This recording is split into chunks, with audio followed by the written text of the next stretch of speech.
So there is this very rich dude, his name is Jamie, and once he turned 21 years old, he got access to all of his trust fund. We're talking about like hundreds of millions of dollars. So that same night, he starts feeling a little depressed because he understands that he didn't do anything in order to deserve this money. He just inherited it. So he starts looking for meaning in life. He goes to the family lawyer and announces that going forward, he will be interviewing other rich kids who didn't do anything but just inherited the money and how they're dealing with this. The lawyer is mad. He's like, this is such a bad idea. First of all, you're not gonna find rich kids who are willing to be transparent about money. And second of all, it's just bad manners. The first person who he interviews is nobody else but Ivanka Trump.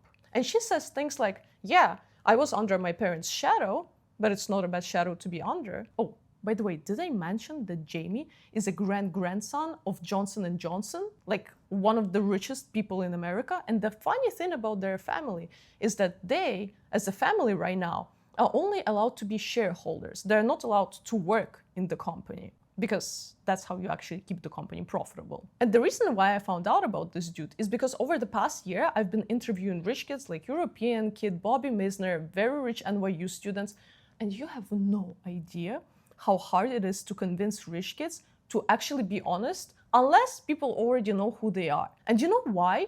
Because if you look at the documentary which Jamie made in 2003, they are willingly admitting that their grandparents were crooks and they made their money in sketchy ways. They're saying it up front because now it doesn't count on them. It was many generations ago, right? So we can say that. So my question is, how many generations does it take before you think that you're not a part of it?